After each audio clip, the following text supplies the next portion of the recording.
my wonderful chefs. Welcome to Recipe Specialty, where we show you how to make a variety of recipes from eggs to eggceptional.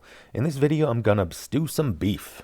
What I used to prepare this dish was a nice hunkin' piece of beef chuck, potatoes, carrots, and celery, plus red wine, beef broth, olive oil, and flour. We've also got a bay leaf and herb de Provence, and good old salt and pepper. Feel free to switch it up to your heart's content and explore other flavors. This is your meal after all. Make it however you feel. With that said, let's get cooking. Start off by generously seasoning the meat all over with salt.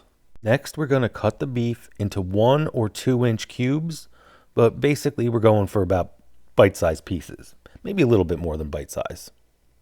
Then it's time to prep the veg. Top and tail the celery and cut that into bite-sized pieces as well. Same with the carrots. Top and tail the carrots and then use a peeler to remove the skin, then cut them into bite-sized pieces as well. Time for the taters. I'm not a fan of peeling potatoes with a peeler, so I cut the skin off with a knife. I lose a decent amount of the inside this way, but I don't mind. I'm going to use these larger cuttings of skin to air fry some potato skins. Again, cut the potatoes into bite-sized pieces like you did with the other veg. Once the veg is prepped, grab a mixing bowl and add flour and dump in the pepper and herb de Provence. We are going to coat the cubed pieces of beef with this. Give that a good mix or shake and add in the beef in batches. Continue to add more pieces as you mix, and then finally mix them around so that all of the pieces of beef have a good coating of flour and seasoning. This is going to help with browning the meat and also thicken the sauce. Next, add olive oil to a pot with a lid. Here I'm using a Dutch oven. Brown the meat on all sides, which should take about 2 minutes per side. You may need to do this in batches as you don't want to overcrowd the pot, or the beef will just take too long to cook and some pieces might not even brown. Then remove the brown beef and set aside for later. Once the beef has been removed, it's high time to deglaze the pot of that cooked in fond to capture all that delicious concentrated flavor. Pour in the wine, then using a spatula of some kind, scrape the fond off the bottom while the wine helps to loosen it from the pot.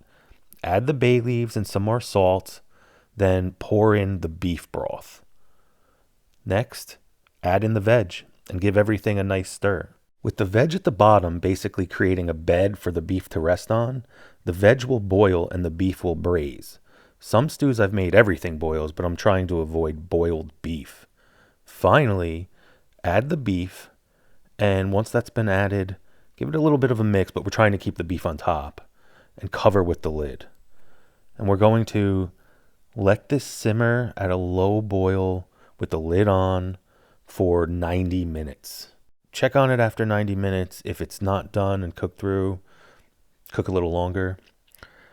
Once done, plate up a hearty bowl of this deliciousness and dive right in. Please let me know what you think. If you made this, did you tweak it at all? Do you have any suggestions to improve it? How do you make your stew? I'd love to hear all your feedback. Thanks for watching. I hope you have a wonderful day. If you all liked this video, do me a huge favor, hit that like button, subscribe, check out the website. Ultimately, let's eat!